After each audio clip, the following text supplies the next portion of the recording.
Primeiramente, então, quero estender um feliz sábado à igreja e dizer que foi ontem à tarde, o irmão Tchê ligou para mim,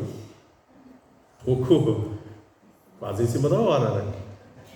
Ontem, eu acho que era 11 horas, não era tarde, antes do almoço, alguns minutos antes do almoço. E eu falei para ele, mas aí fica do jeito que eu gosto.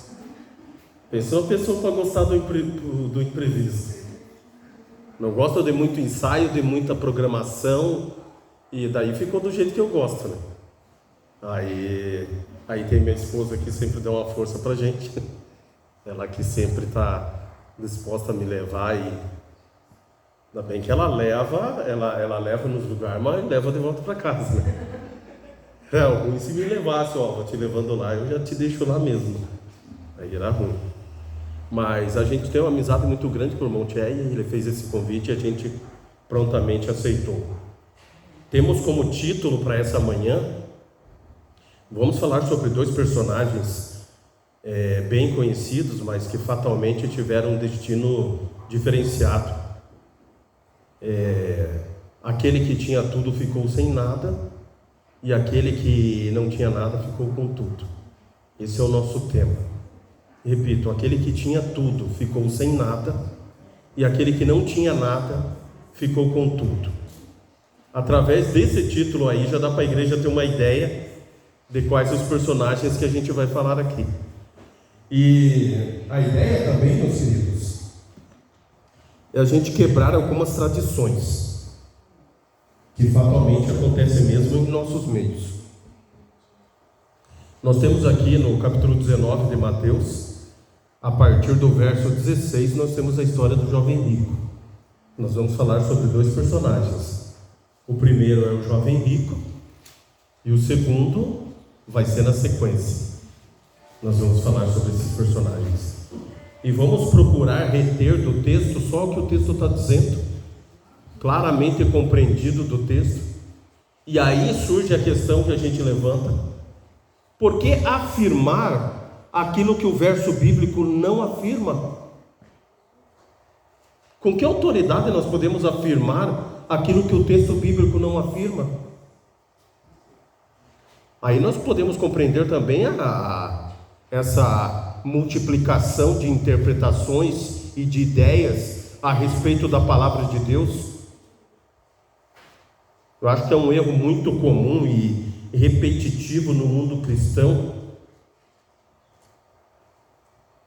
Os equívocos eles são multiplicados, e poucas pessoas têm a coragem de perguntar: eu entendo o que você está falando, eu compreendi exatamente o que você está falando, agora você tem um respaldo bíblico para essas tuas afirmações?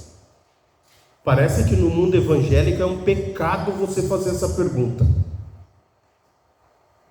É um que segue tal, que segue o outro, que segue Beltrano, que segue fulano, que ouviu de alguém, que alguém falou para alguém. Aí muitos não se perguntam: mas todas essas afirmações e essas ideias, elas dizem ter origem na palavra de Deus, na Bíblia. Agora a pergunta que eu faço: por que as pessoas, e nós estamos falando aqui sobre vida ou morte eterna, nós não estamos falando aqui numa mera escolha de universitária, ou de uma viagem, ou se eu compro ou não compro um determinado tênis. Uma questão de tamanha importância, e as pessoas ainda se sentem amedrontadas de questionar as suas lideranças. Foi feita uma determinada afirmação, e você teria respaldo bíblico para essa afirmação? Vejam só, meus queridos, quantos erros, quanta doutrina equivocada que teria morrido na raiz se essas perguntas tivessem sido feitas a princípio. Uma clássica nós estamos aqui na nossa frente, nós vamos ler agora.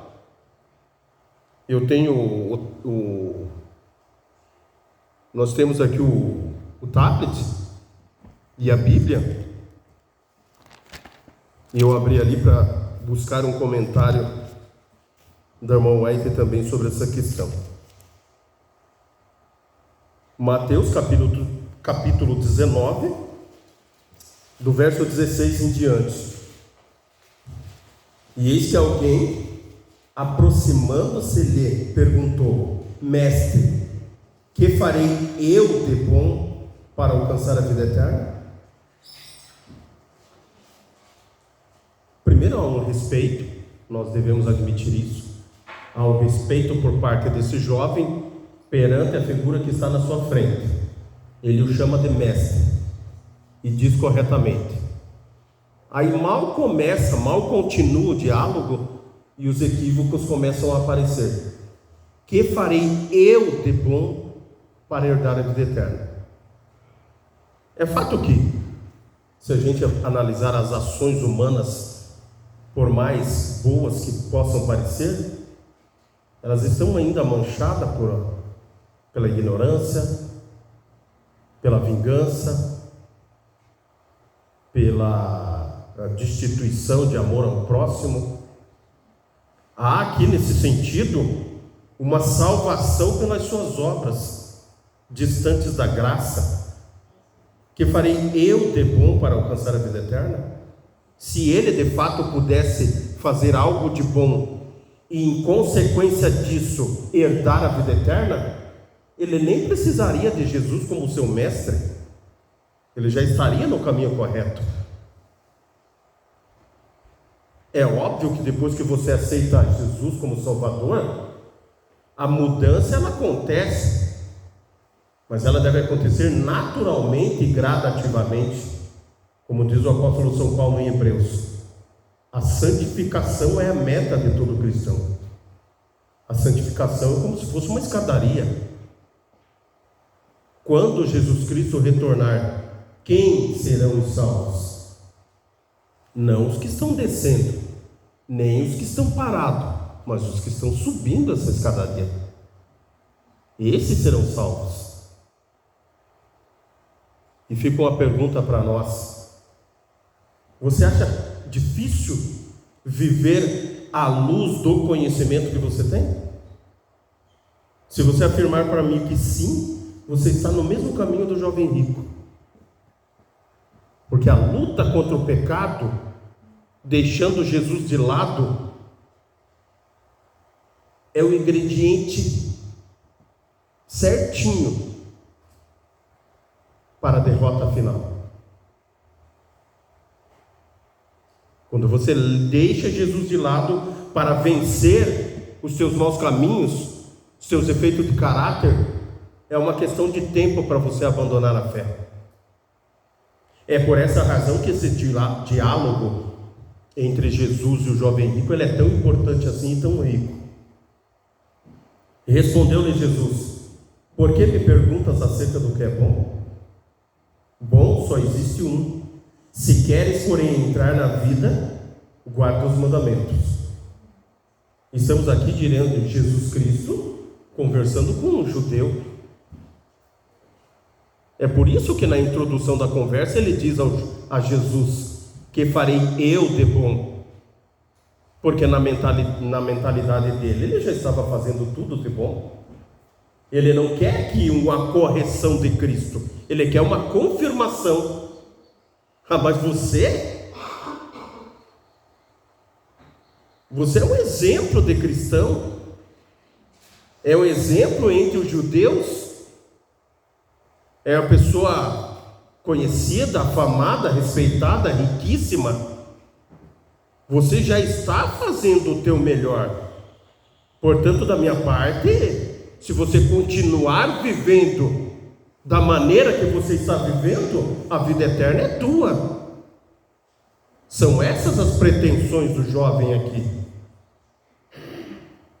Um judeu praticante, ele tinha na sua mentalidade que os mandamentos de Deus ele estava sempre observando. Ele já fazia algo de bom. Repito, esse jovem ele não quer um conselho para mudar de vida, ele quer uma confirmação. Você não precisa mais nada, você está no caminho certo. E Jesus continua. Ele perguntou quais. O verso 17. Respondeu-lhe Jesus: por que me chamas? Por que me perguntas acerca do que é bom? Bom só existe um. Se queres, porém, entrar na vida, guarda os mandamentos. O jovem pergunta posteriormente. Ele perguntou quais? Então o mestre pergunta ao jovem: se queres, porém, entrar na vida eterna, guarda os mandamentos. E ele pergunta quais? Ele é um judeu, será que ele não sabia quais eram os mandamentos? O judeu normalmente vem à sinagoga para prestar atenção realmente no culto, com reverência, com respeito àquele que está pregando. Aí ele pergunta: quais são os mandamentos? Ele sabia isso desde criancinha. Não só sabia, como tinha memorizado os mandamentos. Vejam que as perguntas dentro desse diálogo com Jesus é meramente uma tentativa de receber uma confirmação de Jesus. Ele não quer receber uma correção de Jesus. Os mandamentos ele sabia quais eram desde de criança de colo. Aí Jesus então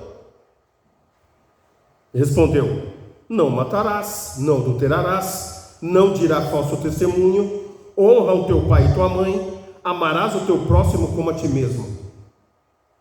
A segunda parte da tábua da lei, que é dividida em duas partes, amor a Deus sobre todas as coisas e ao próximo como a ti mesmo, são os últimos 6 mandamentos.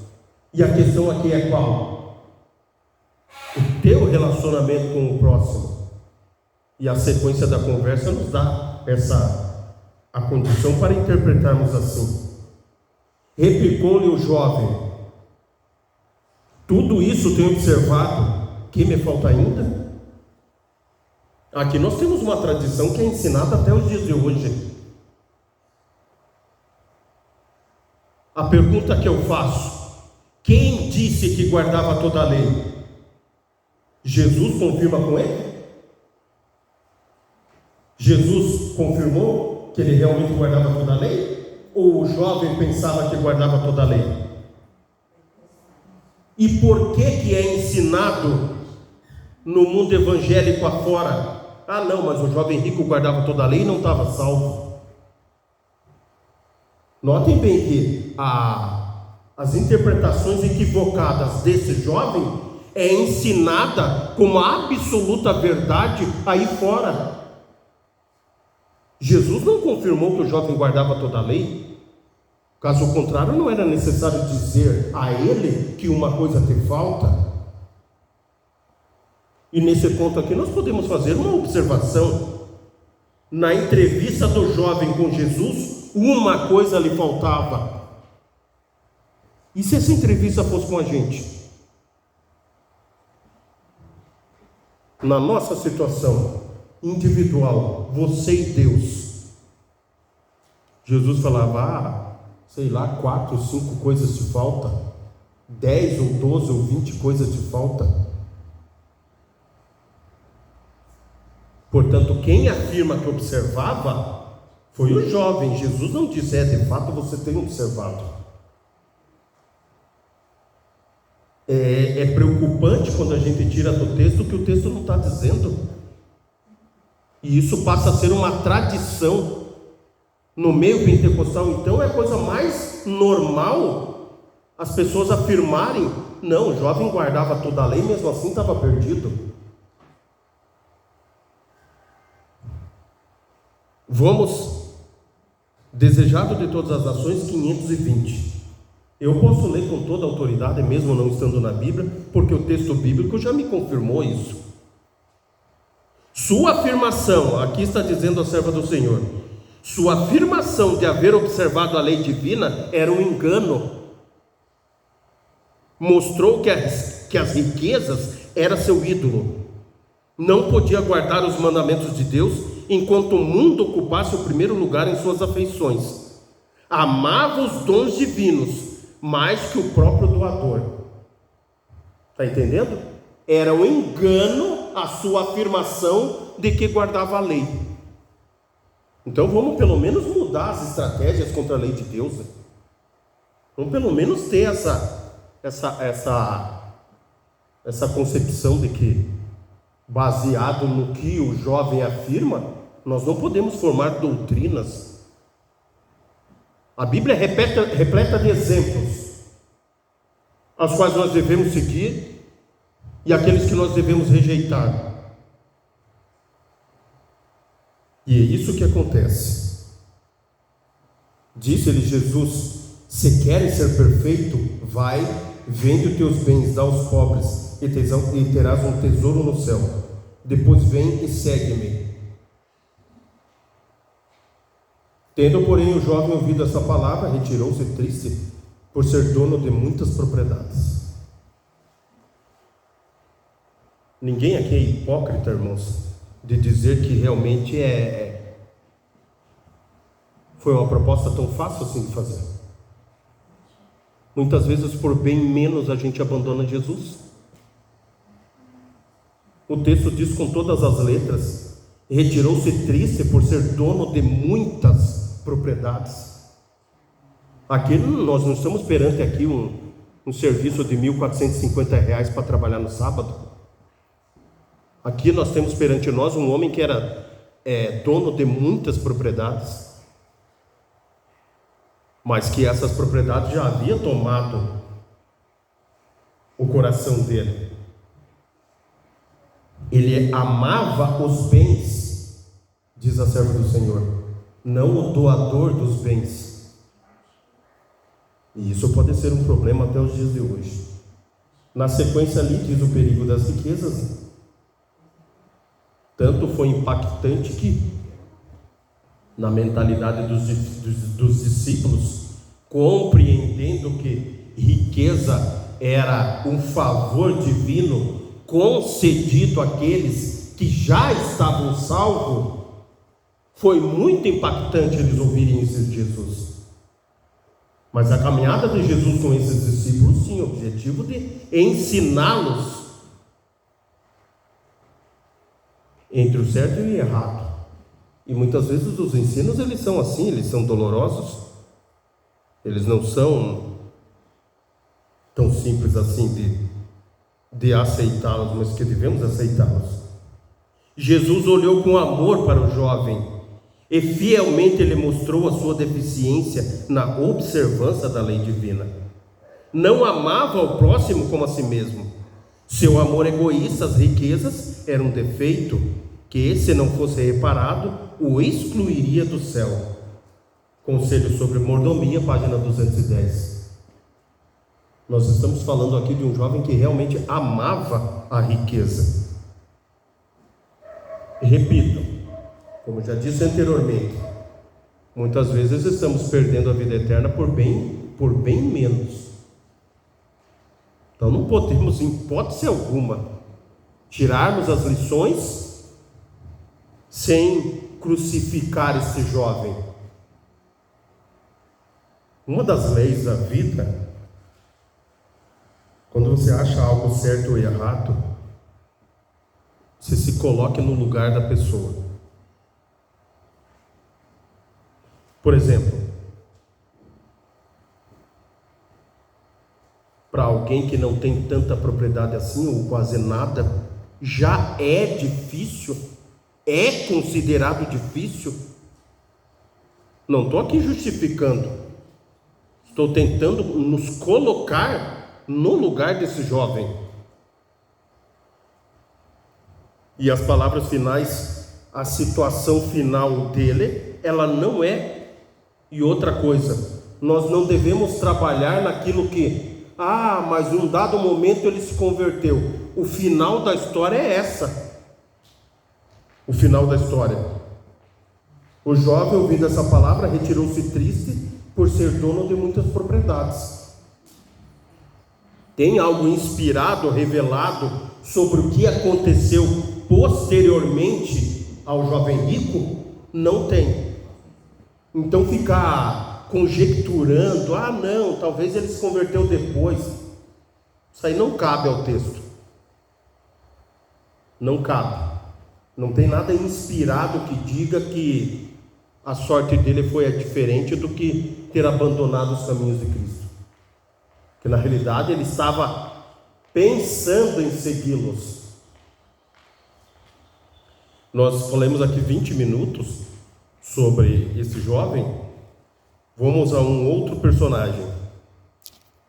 A ideia central a princípio é: não faça afirmações que a palavra de Deus não diz nada a respeito. Jesus disse uma coisa, o jovem disse outra. Os dois não podem estar em harmonia.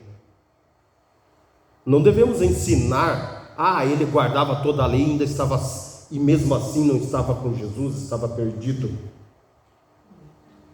A palavra deve ser a de Jesus e não a do jovem. E ponto final. Lucas capítulo 23, do verso 39 ao 43. Lucas, no capítulo 23, do verso 39 ao 43.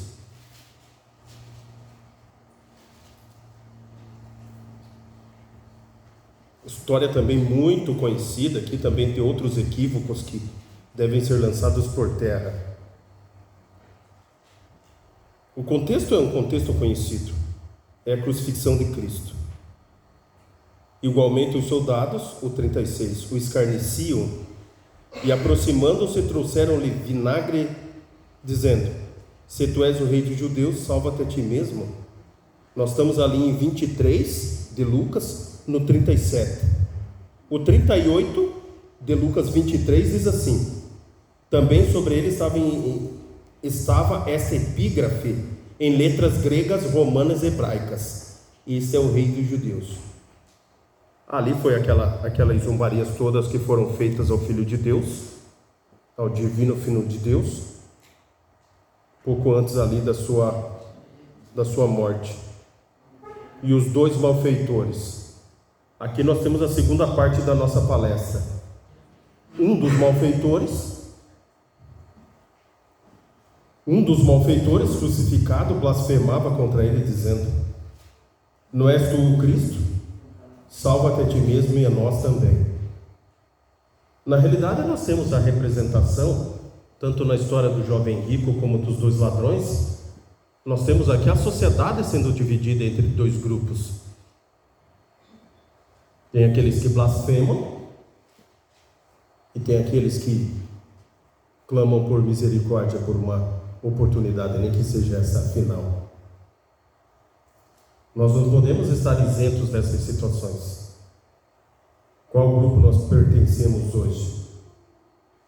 Um dos malfeitores crucificado blasfemava contra ele, dizendo: olha só, se ele estava blasfemando, só se blasfema de Deus. Jesus era o Filho de Deus, era o Deus encarnado. Foi Cristo que disse: quem vê a mim vê o Pai. Não foi outra pessoa. Não és tu o Cristo? Aí está a blasfêmia, questionando o poder e a divindade de Cristo. A palavra Cristo é o ungido, que seria o Messias.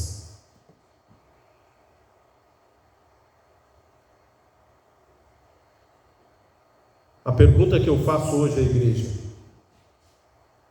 durante todo esse tempo que você tem de igreja,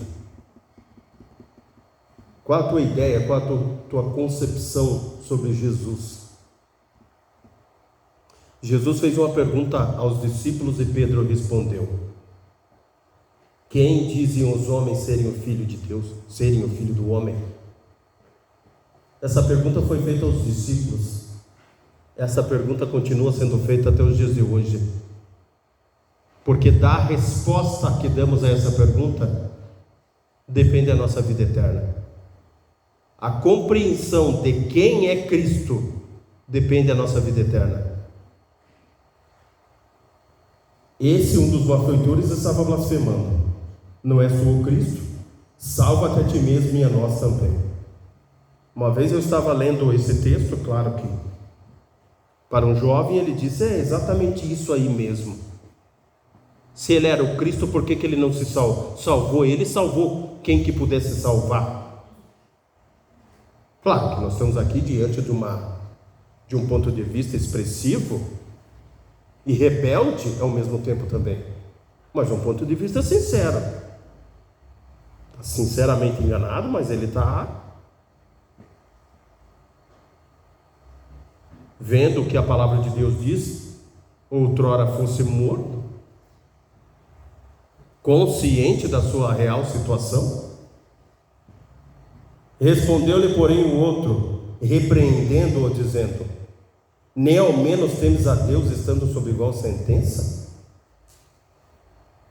O fato do ladrão que blasfemava questionar a Jesus sobre a sua messianidade foi visto pelo outro ladrão como a ausência do temor a Deus. Notem como uma coisa está conectada à outra. Nós não estamos aqui perante um simples judeu sendo crucificado. O apóstolo Paulo, lá em Atos capítulo 20, se eu não me engano, vai dizer que foi o sangue de Deus que foi derramado na cruz. Tem pessoas que elas cavam onde não podem encontrar nada. Eu leio o texto e fico com o que o texto diz. Simples assim. Em Cristo habita corporalmente toda a plenitude da divindade. Ele não é uma criação, ele não é uma derivação.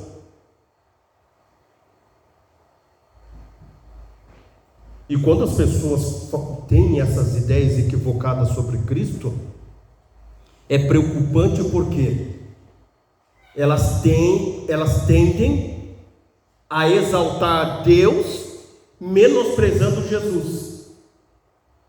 Coisas do tipo: Deus é todo poderoso, Jesus é somente poderoso.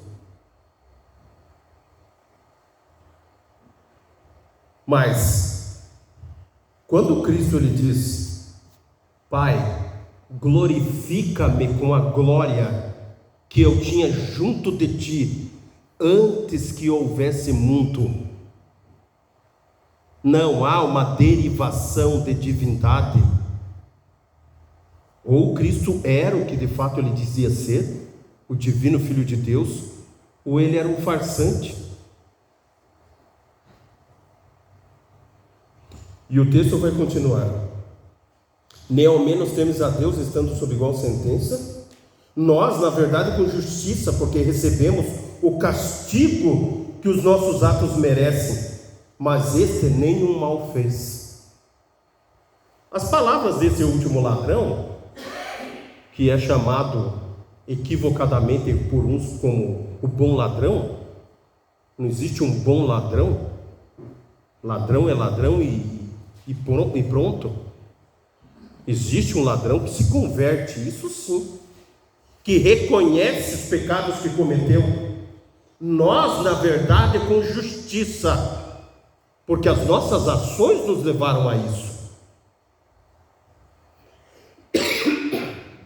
Perdão. Olha a conscientização desse ladrão. Muitas vezes não é isso que falta.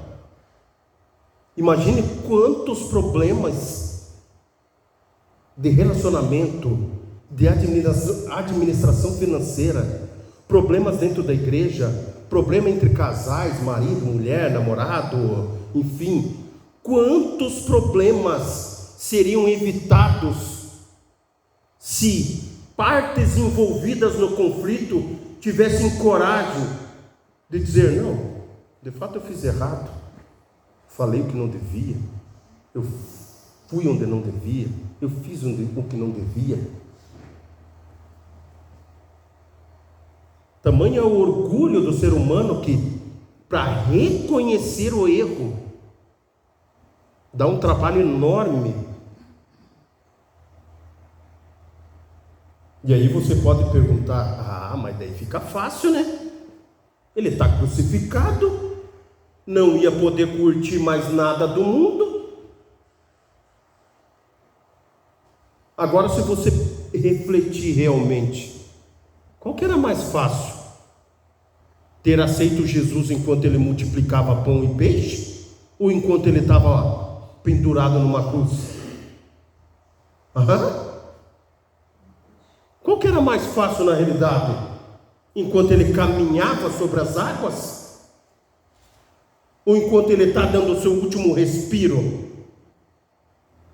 Magro e fraco, sem parecer nem formosura, não mostrando nenhum tipo de poder. O momento desse ladrão aqui é um momento de fé. E ao que tudo indica, pelas próprias palavras do ladrão, ele tinha um certo conhecimento de quem era Cristo. As afirmações dele aqui não podem ter vindo do nada. O texto continua: na verdade, com justiça, porque recebemos o castigo que os nossos atos merecem. Mas este nenhum mal fez, o castigo que os nossos atos merecem. E acrescentou: Jesus, lembra-te de mim quando vieres no teu reino. Que palavra poderosa desse ladrão convertido. E é o que a gente está afirmando desde o começo das considerações sobre esse ladrão. Lembra-te de mim quando vieres no teu reino. Aonde é que ele aprendeu que Jesus ia estabelecer um reino? O texto não diz, mas algo ele conhecia, ele sabia. Lembra-te de mim quando vieres no teu reino? E o texto vai continuar.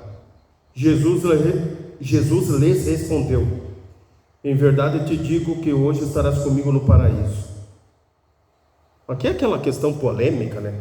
Na sexta-feira, que Jesus estava prometendo para o ladrão que logo após a morte eles estariam no paraíso. O texto geral bíblico não ensina isso, que a sorte dos ímpios como dos salvos é uma sepultura, não é o paraíso. Caso contrário, não seria necessário a ressurreição. Se você morre e vai direto para o paraíso, por que você precisa ressuscitar para encontrar Jesus?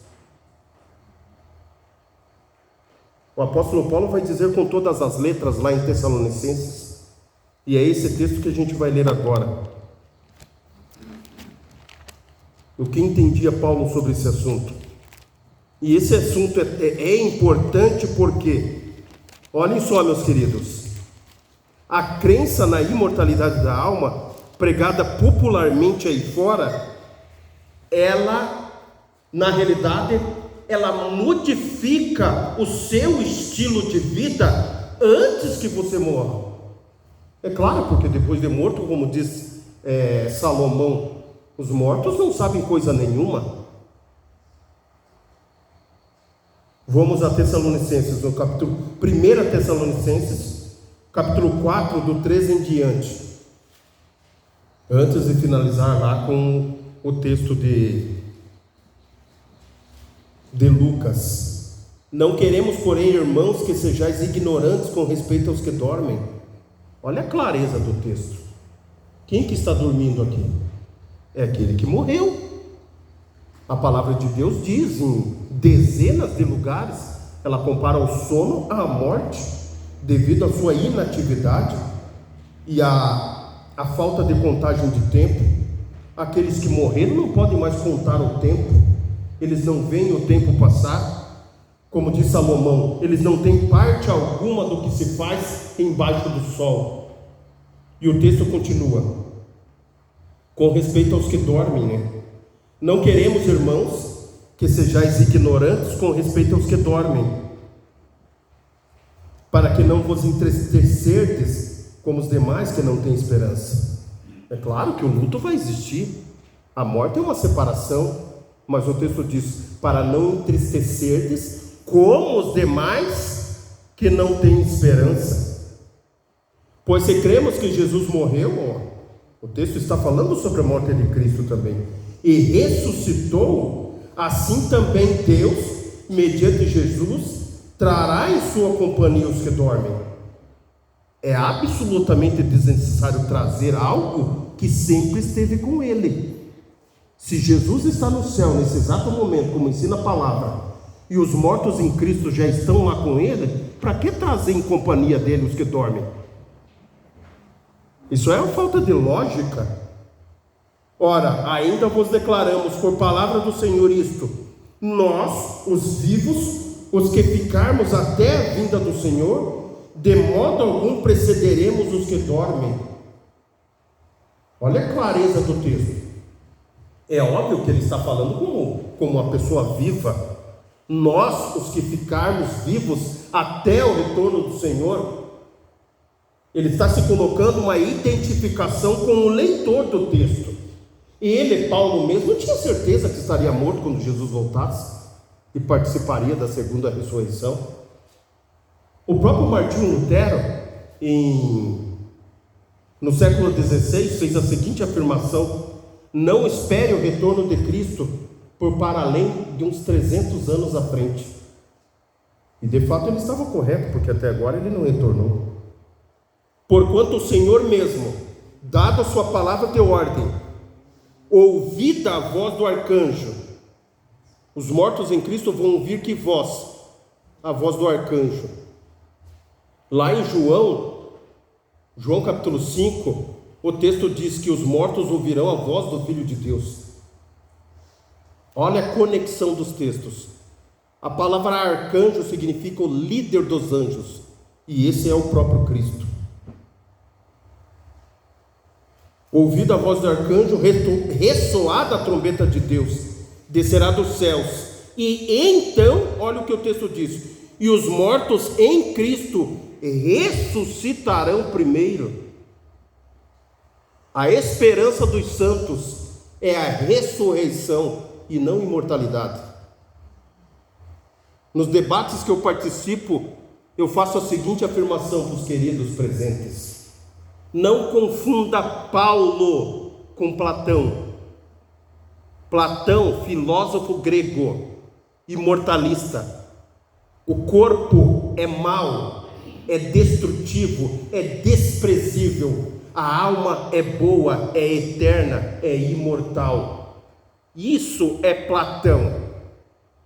Infelizmente, e eu quero ser franco aqui com a igreja, não tenho porquê. Infelizmente, é Platão que está sendo ensinado nas igrejas, e não Paulo.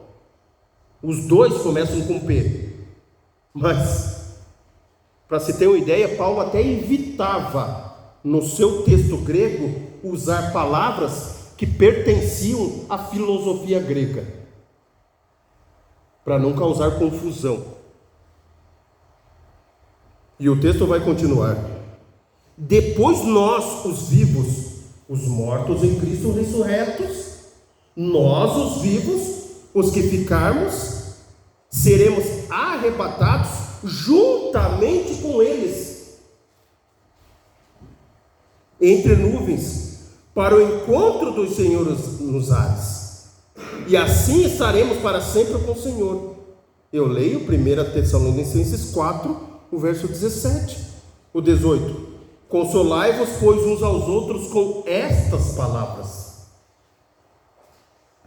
Você pode até ter algum ensinamento proveitoso, não vou dizer que não, de Platão, de Sócrates, de Aristóteles,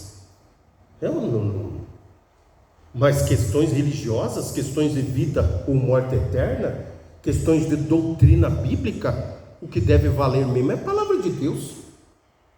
Pouco importa se Platão cria imortalidade, até porque a concepção que Platão tem do corpo é completamente estranha ao que a Bíblia ensina. A Bíblia diz: acaso não sabeis que o vosso corpo é o templo do Espírito Santo? A Bíblia não diz que a matéria é má.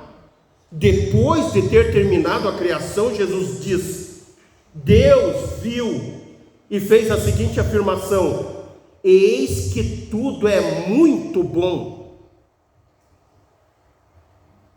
Depois da criação, ele não disse, nossa, que matéria má, destrutiva, desprezível. Pelo contrário. Viu Deus que eis que era tudo muito bom. Não satisfeito com o bom, o texto hebraico diz muito bom. Infelizmente, meus queridos, como a gente comentou a princípio, vem cada um de que você tirou essa ideia. Ninguém questiona. Ninguém questiona. Tal, você ensinou tal coisa, você fez tal afirmação. Tem texto bíblico que prove isso?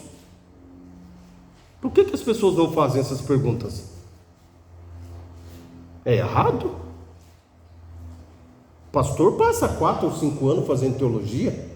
Será que ele não pode responder? O reverendo? O bispo? O padre?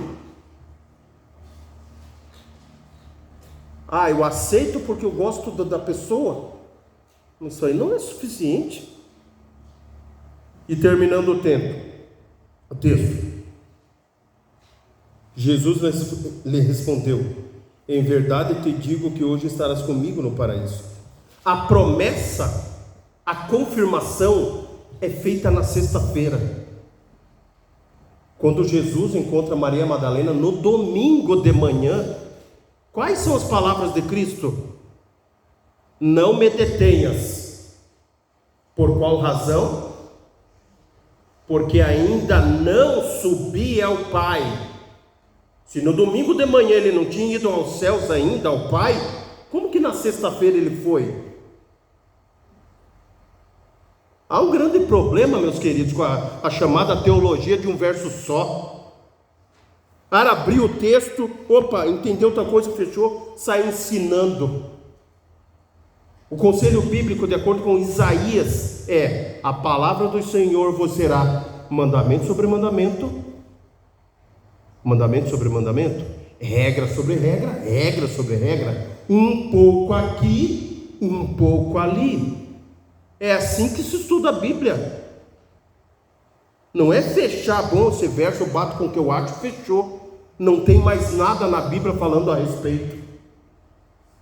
A Bíblia não tem um livro dizendo, nesse livro, ela vai falar somente sobre o amor. Não. Os pontos de vista sobre o amor está repartido entre todos os escritores.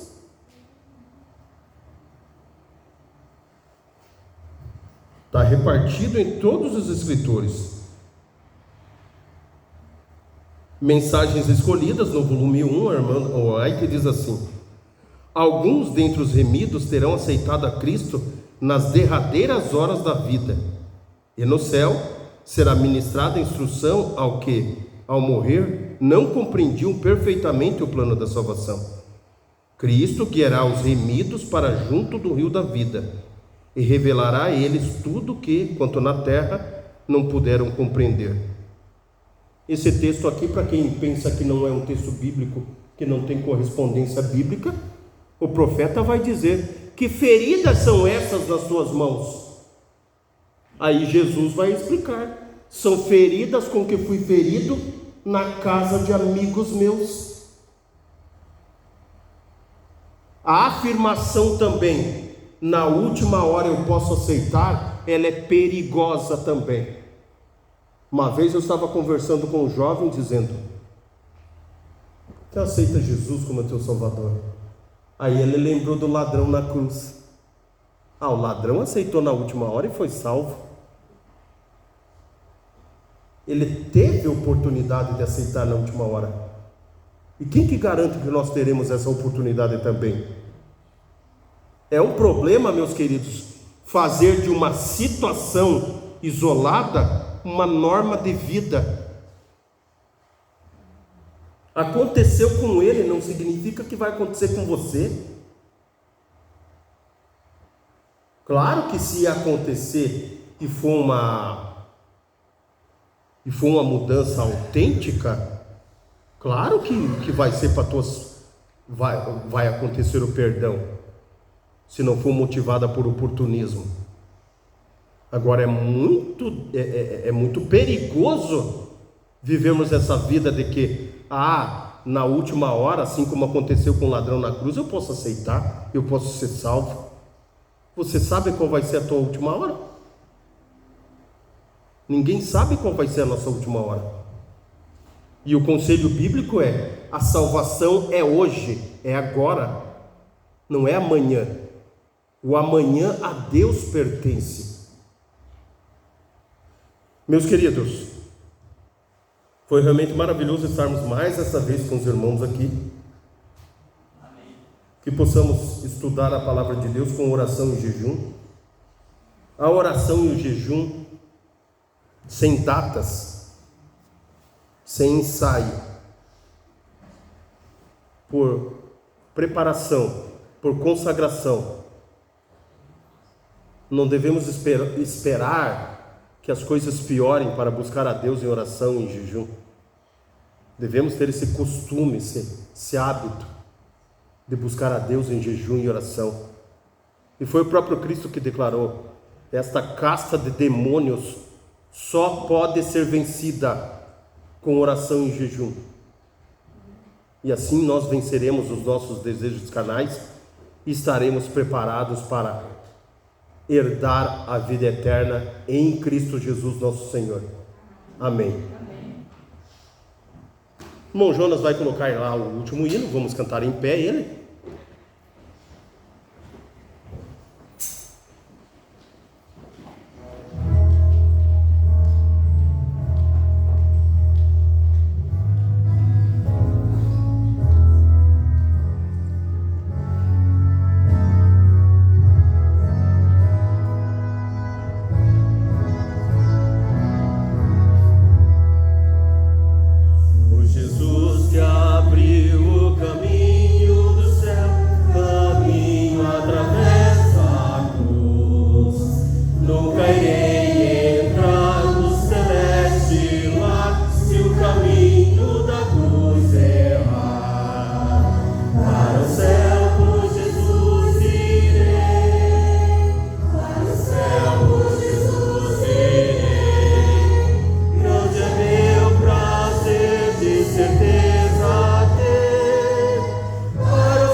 Eu queria deixar aqui para os irmãos que tiverem curiosidade, que seja, de conhecer o nosso canal no YouTube, é só colocar meu nome completo, Josué Graciano Pimentel, e temos algumas palestras lá gravadas que vão ser para o nosso enlevo espiritual. Oremos. Querido e bom Pai que estás nos céus, que o teu nome possa ser exaltado acima de qualquer coisa, Deus. Que as oportunidades que tem estendido a nós possam ser aproveitadas, Pai, como que fosse a última oportunidade, sem ser exatamente a última. nos coloca na tua presença com humildade para aceitar as tuas verdades e lançar por terra tradições que não podem ser confirmadas na tua palavra. Que possamos aceitar Jesus como nosso único e amado Salvador, enquanto tempo ainda há. Em nome de Cristo Jesus que eu peço. Amém.